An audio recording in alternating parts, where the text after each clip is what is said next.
harassment from my mother-in-law Anita.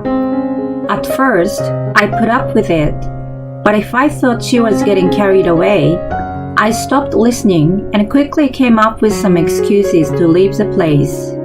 I became distressed by the accumulation of such incidents.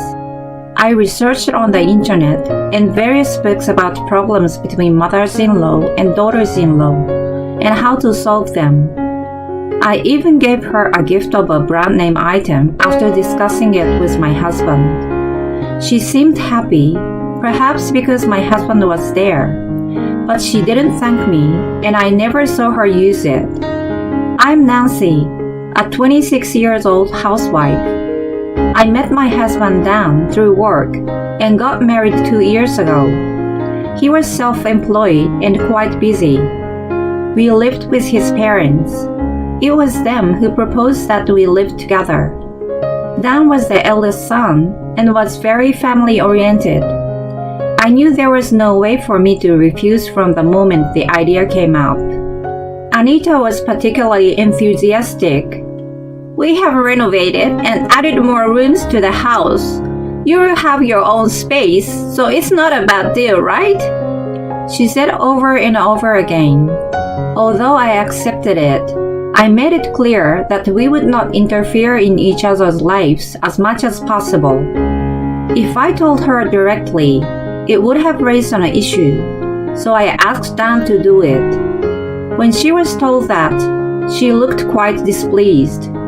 In the end, she was happier to be able to live with us and accepted the condition. I had been working as a temp before, but when I got married, I quit the job at Dan's request. To be honest, I didn't really like housework and was not good at being idle at home. Instead, I got busy taking online courses and acquiring skills. I had come to understand after living together with Anita that she was much more nagging and particular than I had expected. One day, I heard her shouting from the bathroom, "Hey Nancy! I told you many times to buy the same kind of detergent." "I'm sorry, Anita. I couldn't find it at the usual supermarket." "Then go around to the other ones until you find it." If I did the laundry, she told me in detail which detergent to use and which clothes to wash together. One time, whether she was just having a bad day or she really didn't agree with the way I did it, she told me to redo all the laundry. "Don't worry about it. They're probably clean." "Don't talk back to me. You're so sloppy. I can't believe you." She glared at me. When she got upset, she did unimaginable things compared to her petite and skinny figure, and I couldn't handle it. She once threw my favorite dress that was hanging out in the yard on the ground and made it all muddy. I got nervous whenever she started having a fit. I had never done any housework, and it was all on me. Since it was for the whole family, it was quite a lot. She had a mug of coffee I had prepared in her hand and watched me work with a smile on her face. It made me somewhat angry. I consulted Dan several times. He was very helpful, taking time out of his busy schedule to listen to me. It was just that he was a bit timid and couldn't take a strong stance toward his mother. I had been patient with her at first. Later on, if she got carried away, I learned not to listen to her and quickly came up with excuses to leave. When I became distressed by the accumulation of such incidents, I searched the internet and visited the library. I looked into problems and solutions between in-laws on the websites and in various books and took countermeasures in that way. I pretended that I didn't care and listened to her with good humor. I tried to talk back a little. I also picked a time when she seems to be in a good mood and told her nicely what I wanted her to stop doing. I even gave her gifts that matches her taste. I spoke to Dan about it, and we went a little crazy with the brand. She seems to be pleased with the gift because perhaps Dan was there, but she didn't utter a word of appreciation. After glancing at it, she never used it. Her petty complaints continued every day. I began to think that it was different from the promise we made when we moved in together in the first place. She used me as her housekeeper. Her upbringing and educational background had something to do with the way she treated me. She was born and raised as the only daughter of the slightly wealthy family. She attended a private high school and graduated from a private university. On the other hand, my mother died of illness early in my life. I grew up in a father-daughter household and started working as soon as I graduated from middle school. A college graduate versus not even GED. Despite the different circumstances, the fact was the fact. "You are really lucky, aren't you?" she always said sarcastically to me. "You are married to Dan even though you have a low education. Thanks to our kindness, you are blessed with a good life. But I think you should have known your place and stepped aside." I was at a loss for words.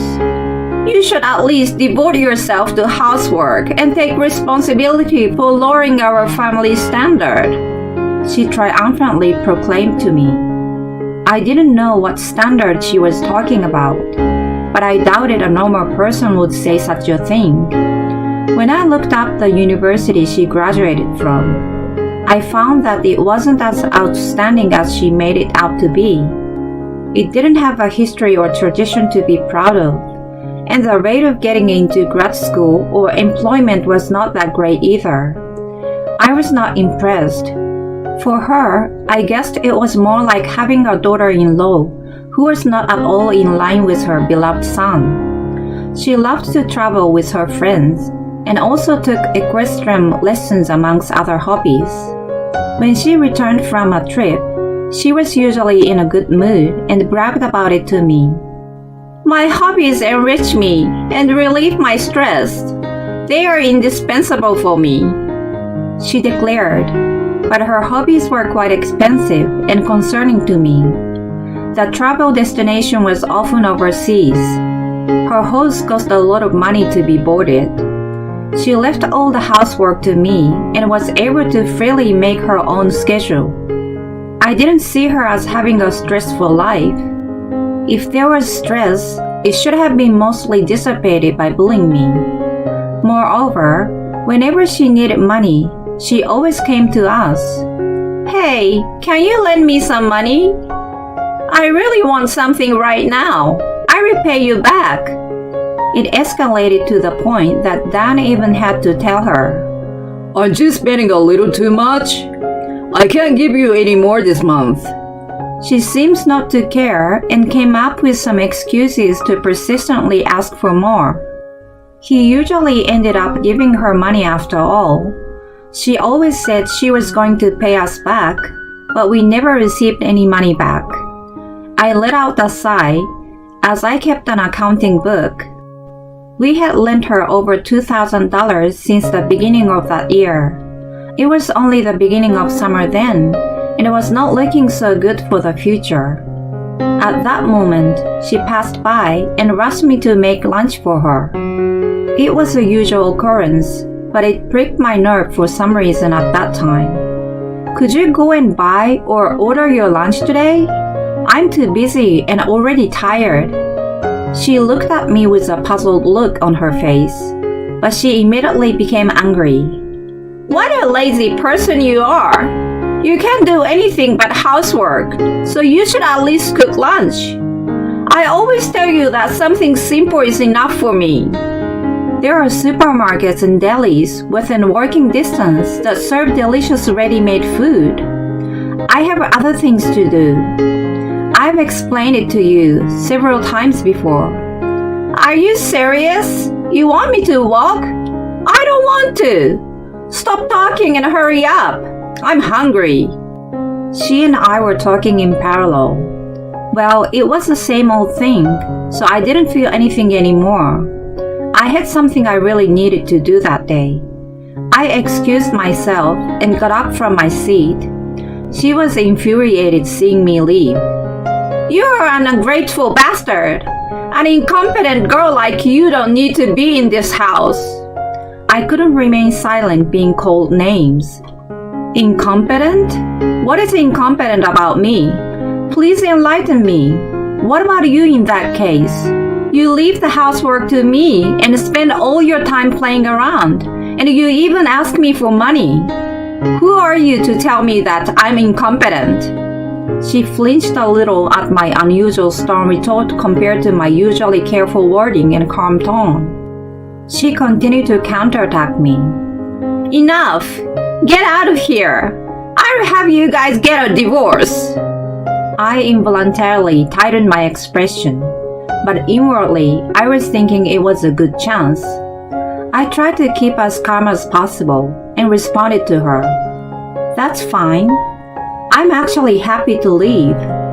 I've been wondering what good there is for me in this kind of life, but you're going to regret it. I immediately turned my back on her and went to my room. I felt surprisingly refreshed. It was as if I were the heroine of some movie. She was cursing me out, but I could care less. Soon after that, I packed my necessities and left the house. I called Dan to make sure he wasn't going to worry. He sounded quite surprised at first. I told him about all the bullying I had been keeping in my heart. I'm really sorry, even though I didn't know about it until now. You've been in so much pain, and I wasn't there to help you. He apologized regretfully. It was a typical Dan, I thought to myself. I know I have faults too. It's already past anyway. I just need some time away. Riding the train to my dad's house, I fell asleep thinking back on everything that had happened since we got married. I was startled by the announcement that had arrived at the station. It was dusk and a chilly wind was blowing. To my surprise, I saw my dad standing at the exit. He was usually very quiet and a little stubborn, and I never knew what he was thinking, so I didn't expect him to come all the way to pick me up. I noticed that he had lost a little weight and gained some gray hair while we hadn't seen each other for a while. When we were walking side by side, he said quietly, "You've been through a lot. I'm sorry that I made you worry." I suppressed the tears that were threatening to well up in my eyes. Don't worry about it. I felt a warmth in my chest. We walked along the road to his house while catching up on our lives. When I was just getting used to living at my dad's, I noticed that I had many missed calls on my phone. My friends normally sent me messages and rarely called me. I got a bad feeling about it. When I checked, they were all from Anita. I looked at the details and saw that she had been calling several times every few minutes. After what happened, I hadn't been able to forget about it yet. To be honest, I didn't want to call her back. I reluctantly decided to do so, thinking it might have been something important. Then, she picked up right away, as if she has been waiting for me. I was surprised to hear her listless voice. "Hi, Nancy. I'm very sorry. Please come back." I was a little taken back. "What's wrong?" "Well, I was cleaning Dan's room a couple days ago, and I found something. I think it's a financial statement." I knew what she was talking about. Dan's company was incorporated half a year ago, so it was normal for him to make detailed statements. A statement? What about it? "I had no idea he was making so little. You knew it, didn't you? Why didn't you tell me?" She became emotional and suddenly raised her voice. I had the urge to cover my ears at the sound of her usual tone, which I hadn't heard in a while. "I've told you about it several times, but it sounds like you never listened to me." "I don't remember that." "Well, I guess you don't. You love talking about yourself, but you're not interested in what I tell you." "I'm going to buy another horse. I've already signed the contract. Please, Can you lend me some money? She made such an insolent request to me even at that point. I let out a small sigh and answered, "Well, Dan and I are not your wallets. Please use your own savings. Besides, you will eventually receive a pension, right? Why don't you try to manage within your means?" "I don't have much savings. Please, I'm begging you." "Before that, do you have enough money to live on this month? I think you were just barely making ends meet last month. Since the one who has been cooking for you is gone, you must have been eating out or buying food all the time." She cleared her throat and fell silent as if I had hit the bull's eye. "Your cooking wasn't bad. Actually, Dan told me to apologize to you and reflect on what I had done." "Oh, did he? Well, I don't care anymore." Of course, I didn't mean it, but I couldn't think of anything else to say. I just strongly hoped that I didn't have to be involved with her anymore. Unaware of my thought, she happily continued, "Is that so? That's great. Now we are reconciled. Will you come back soon?"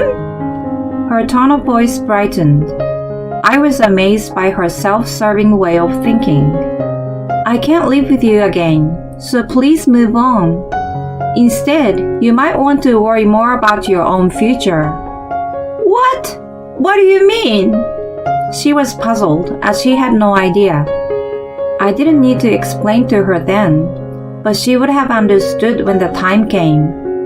Thinking I had said enough, I hung up the phone. She had a lot of time on her hands. She continued to call me persistently after that. I had no choice but to block her. 6 months have passed since then. I'm watching my dog happily running around in my yard. It's a pleasant morning and just right for basking in the sun. After careful discussion with Dan, we ended our cohabitation with my in-laws. Then, we bought a beautiful semi-new house that had just come on the market. We have a mortgage now. It has a better layout than before and is more comfortable to live in. We chose a location that was convenient for Dan's work. He is more lively than before. As for my in-laws, they are now stuck paying their mortgage because we are no longer helping them. They have moved to a small apartment far out of town. Of course, Anita been complaining a lot. I feel sorry for my father-in-law, who seems to be sandbagged by her. Since she had spent so much money on her hobbies to enjoy her life, he was left with almost nothing in his savings account. After he told her to live frugally, she started to do housework more than before. When she cooks, it takes quite a long time to make one dish, which neither looks good nor tastes good. I've heard that my father-in-law is better than her. She had been nagging me so much, but it turns out she can't even do it herself.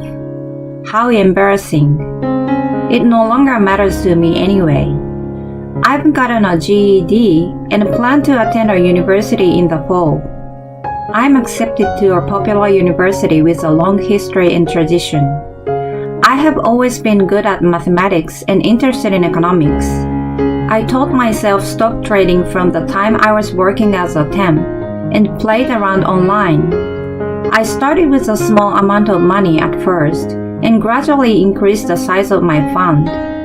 Dan's business was hit hard by the recession when I left home after a dispute with Anita, and his income dropped considerably. At that time, I was earning a steady profit and was able to bring some income into the household. Because of my father-in-law's pride and Dan's wishes, we did not inform my parents-in-law about it. If they watched my behavior very closely and had common sense, they would have noticed. While we lived together, Anita looked down on me from the start and treated me like a housekeeper. In the end, she missed the opportunity to live happily as a family. I did think about divorcing Dan at one point. However, after discussing it with him and my father-in-law, we agreed that she would have no contact with me in the future. In fact, I'm feeling much better, and my investments are going quite well since I stopped seeing her. The hot coffee I drink while being soothed by the sight of my cute dog brings me such joy in my life. I will be a university student starting in the fall. I look up at the clear sky, excited with anticipation.